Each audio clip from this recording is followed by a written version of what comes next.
Ferenc lép hátra. Ő engedi Vége a találkozónak! Bajnok a körmend, kedves nézőink! Ezek után, hogy 9-1 a play-offba, azt hiszem, nincs miről beszélni.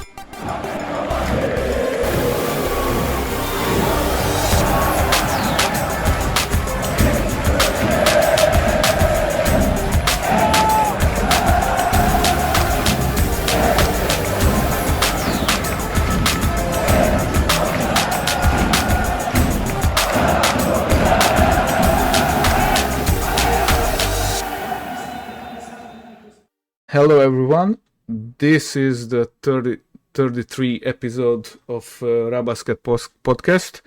Hello, and we are here with Tommy. Hi Tommy. Hi. So, as you can hear, I'm speaking English because this is the first time that we have an international guest here. But a guest with whom you are very familiar with. So, welcome to the show, Mr. Del Monte-Madison. Hi, Nickel. Hello. Thank you for having me. Oh, we are grateful for having you. So, in the next few minutes, we will ask a few questions to Nick, because we are very fond of him and we are very interested what he is doing right now. You arrived to Körmend before the internet age, you know. We did not know too much about you before your arrival, and maybe you also didn't know much about Körmend or even Hungary. So my first question is: did you have any family members who played basketball? Good question. My father, but my father didn't play past high school. So he didn't go to college, but he was a pretty solid player in high school in the state of Alabama. That's pretty much it. My father, now that I think of it. Nice. The other athletes in my family were football players. But as far as basketball, my father was the only one that competed. And you mentioned football. Did you play any other sports in high school or college, or just basketball? Well, as a kid, actually, I played every sport. I ran track. I was a sprinter. I ran the 100-yard dash, 200-yard dash, about 100 relay. I played baseball. I played pitcher and first base. I played football, American football. I was a quarterback, and I'm also a receiver, wide receiver, and of course basketball, and any other sport. Develop different skills with those different sports that could help me at any given moment. And what were your first impressions of Körmend? The town itself, not the people, like a small city. What do you remember? I knew nothing about Körmend. I knew nothing about Europe. I had never been to Europe before I boarded the plane to go to Körmend. And I didn't know what to think, to be honest with you. I had spent a lot of time growing up without my parents in high school. So moving to another country wasn't a big issue for me. It wasn't a problem for me to be alone away from my family, because I had spent several years away from my family while I was in high school in California, and my mother, she was in Alabama. So the distance wasn't a problem, but it was a culture shock. It was a culture shock, number one, because of the language, of course. Yes. So it was extremely difficult for me in the beginning because I didn't understand anyone. And it was extremely difficult for me to develop friendships. And it was extremely difficult for me to express myself. And of course. Of course. Yeah, I can imagine. That for me, and I was lonely, very lonely, because of course Charles, he was there before me, but Charles had friends and he understood the language, and also um, he had a comfort level that I didn't have. So when we weren't together, I was lonely, and so it was very difficult for me in the beginning. And I was very close to wanting to go back to the U.S. Because I was so lonely. And yes, I remember that. Yeah. We can imagine. Born and raised in Kermend, yes, it could have been a difficult time for you because it was far away and yeah, maybe a big culture shock. Yeah. But in your first games, you quickly gained the trust of the fans because you started the score immediately, over 20 points most of the time, and we won the Hungarian Cup, and it was going well. Then Eddie got an injury. So what do you remember about having to carry the team as the only foreign player during the playoffs? Although I enjoyed the first season, I enjoyed the time um, competing for the Cup championship as well as the Hungarian championship. But what I would give anything to have an opportunity to have Eddie on the court with me because I was more comfortable with him because he was such a good threat. He's such a good player, and um, it was important that they give attention to him. And if they didn't, then he would do extremely well. And I didn't have that. So it was easier for the defense to focus more on my skills and the things that I like to do. And I think they were successful in making things more difficult for me. I was still learning the Hungarian players and their style of play, and I was still learning how to play together with them. And I think because I was a bit immature, that I could have done better with being able to use my teammates more, so that I wouldn't draw so much attention on myself. Because once they learned about some of my habits on the court, it made things difficult for me. And I don't think I truly used my teammates as much as I could have to make us a better team, all around team. That's the only thing that I kind of regret during that time when Eddie was hurt. But still, we were a good team, and we competed in the International Cup, and there were some extremely interesting and good matches. Do you have any memories from the international matches? I do.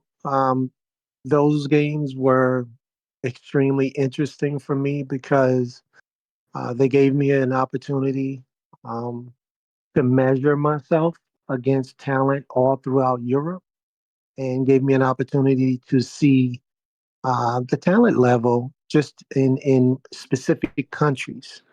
And so I truly enjoyed the different environments because there were some very challenging environments to play in. For example, when we were in Tbilisi in Georgia, or when we were in Yugoslavia. What's the name of the city we were in Yugoslavia? Podgorica. Yes, Podgorica. Podgorica, yeah. Yes, yeah, Podgorica, and those were very challenging environments. You know, you had the fans were smoking in the Yes, arena. yes. The fans were extremely rowdy. So they were very challenging environments. And I think those environments helped me develop as a player to compete within the Hungarian championship. Things were a bit easier because of that experience. And after this season, you returned to Kerman twice. The second was particularly successful. In the 2001 and 2 season, we played in the finals again, and we missed the championship title by just 1 point. And how do you remember when you saw the last shot bouncing out from the rim? And what do you think, which MTA team was better than the 96 or the 2001? The 96 team was better. I think when we had we had Lotzi, and Lotzi was a very, very valuable player for us under the basket. He was a great defender. He protected the basket, and he made the shots difficult for the other team. And I think in order for guards to be able to showcase their talent and to play at a high level, you have to have a threat underneath the basket, not only defensively, but someone that um, can allow us to have more space to operate on the floor when we have a very good post player like Lotzi. And so the second season, when we made it to the finals, we didn't have Lotzi. He was our competitor. And so we had a difficult time matching up with Lotzi under the basket because Charles played inside, outside. Um, and I think his true talent was more of a forward slash center. And Lassie made it difficult for us when we played against Pox. But that game when we lost against Pox in Pox, the championship game, that's a game I'll never forget. And I'm still hurt about that game to this day because I feel like we had the better team. I feel like the referees made some very bad calls towards the end of the game when Loxy he made a 3-pointer after the shot clock, and they allowed that basket to count. And if they didn't allow that basket to count, then there was a good chance we were going to win that game. And so my heart is still aching from the loss of that particular game. And I don't feel we played our best, but I feel we had the better team. And of course, with the mistakes of the referees. Yes, yes, I was there also, and still, still a strong memory for me also. So yeah, but that's life. That's life. Let's talk about your incredible dunks, because you were not the first USA players in Körmend, but people are still talking about your dunks. Were there any tricks you practiced your dunks, or it was only an instinct? Instinct. It was instinct. I think because I was gifted with the ability to explode very easy, and um, I don't know. I honestly, ever since I was a kid, dunking was something that was exciting to me. It was exciting to me because I was able to, finish in a forceful way. And so often I played with kind of a rage, so to speak. And in expressing that rage is when I would often attack the basket and learn different poetic ways to finish with a dunk. And I would do this, over the years since I was a kid so often that it just came natural to me. We enjoyed them on the stands, you can imagine. So I was a kid, I and appreciate it. I loved it. I loved it. Who was your favorite Kerman teammate? My favorite tournament teammate, doesn't matter whether they're a Hungarian player or It doesn't um, matter. one of the foreign players. My favorite tournament teammate. Wow. Um, I'll have to be honest, that's a very difficult question. And I say that's a very difficult question because Kurdeman's team was a very special team to me. And that team will always be in my heart, especially the '96 team, because we had such um, we had such our friendships. I think off the court and our personalities uh, meshed well together. I think we all just had a great time together, and we loved each other as people. And so that's why I really love that team, from the youngest players on up to the oldest players. And it's interesting because I remember when I arrived, Getty, Ishti, Rudy, Grazi, um, all of those kids were so young. Yes. Grabener, all of those guys were Yes. young. They were young boys, teenagers. And over the years, I watched them become men. And it was so interesting to me to see some of the things that they were doing were some of the things that maybe they saw me do in practice or something like that. So I was very proud of those guys. And I was very excited to see all of their development. And I honestly can say that I didn't have a favorite. I loved them all. I loved them all because they all were great people. They all made me feel like a brother, and they were all they supported me, all of them. And I think we saw this brotherhood, this friendship on the court also. So Exactly, yeah. So yeah. exactly. And so that I think that was one of the best teams that I've ever been a part of, where we played well together, and we laughed, we joked, and we had fun together off the court as well. And I felt very welcomed and accepted on that team. Do you have any memorabilia or something to remember at home from your years in Kermend? Of course, I have I have almost every paper newspaper clipping. I have games on VHS tape, which obviously is a very old version. And I also have maybe 12, 12 games on DVD as well. But I've had some of those DVDs transferred to like um, the YouTube version, which is on YouTube as we speak. So yes, I have tons of memorabilia. I have bags full of it, articles and pictures.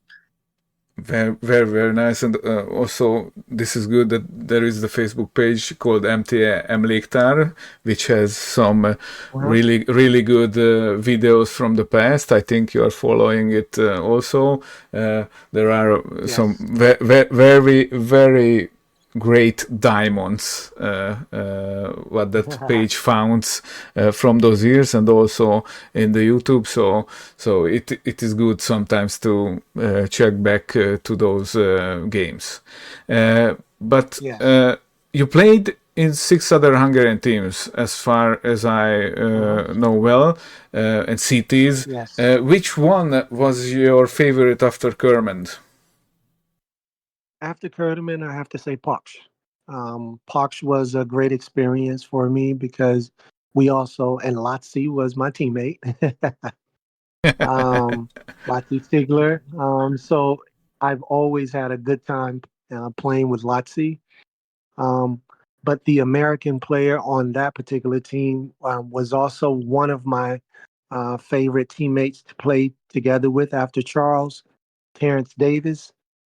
Playing with Terrence Davis also helped me become the best player that I could possibly be because he challenged me, and I was able to grow a lot as a player through practicing against Terrence Davis every day because he played my exact position. So we competed against one another in that position every day and pushed one another. So that was also an exciting time in Poch And he when we was won the cup and as well. he was a great player. Yeah. So he was a very skilled Yes, he's a player. very good player.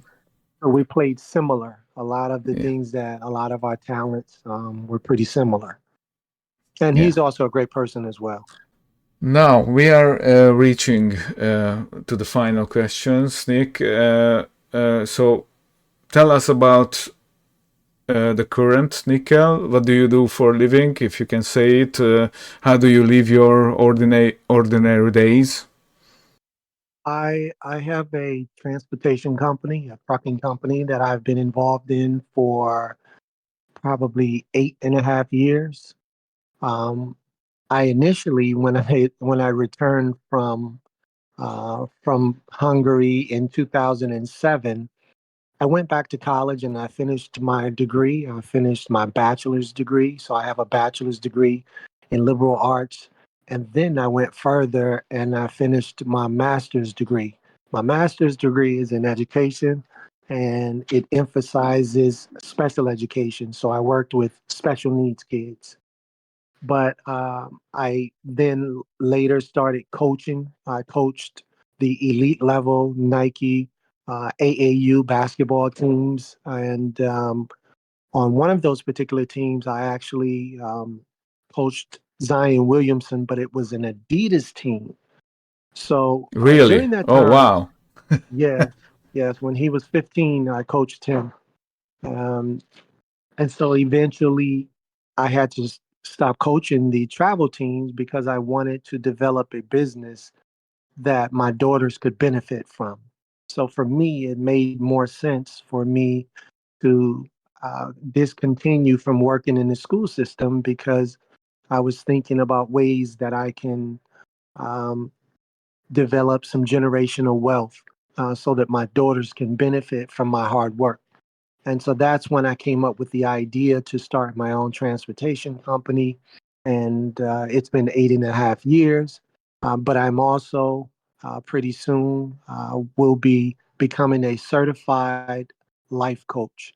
And I want to focus on athletes when it comes to life coaching and being a support system and teaching young men and women how to set goals and accomplish those goals and overcome a lot of the roadblocks that I had as an athlete coming up. And I want to teach them how to navigate those spaces so that they can be as successful as they possibly can. So I'll be starting my life coaching company within the next 2 to 4 months. Oh, that's very nice from you, Yeah. and a very wide spectrum of coaching and transportation and life coaching. It's very interesting. So Yes, yes. so good luck with that. For the final question, do you have any message for our listeners, our great and crazy MTF fans? I just want everyone to know that I miss um, everything about the big city of Curtiman. I look forward to visiting again someday. I would love to bring my daughters so that my daughters can get the full experience at the games. Um, I spent several years of my life wanting to come back to Curtiman, not as a player, but as a coach. That didn't happen. I dreamed of it, of leading the organization back to a championship as a coach, but it didn't happen. So I moved on. But understand that Ferdinand lives in my heart. It's like a second home for me. And I love and appreciate all of the support the fans continue to give me to this day. So that means a lot to me. And my daughters, when they see the support from the fans as well, um, it makes them happy to see that I was respected and I was loved the way that I still am in Curtiman. We would love to see that, and I'm sure you will get a standing ovation. I hope that this will happen in the future. Nick, thank you very much. Thank you for inserting us into your busy schedule. Thank you for us answering our questions, and we hope that we see you soon in Kermend. Thank you very much. Thank you as well, Georgie and Tommy. Thank you guys again. And anytime that I can help you, no problem. Thank you. Bye.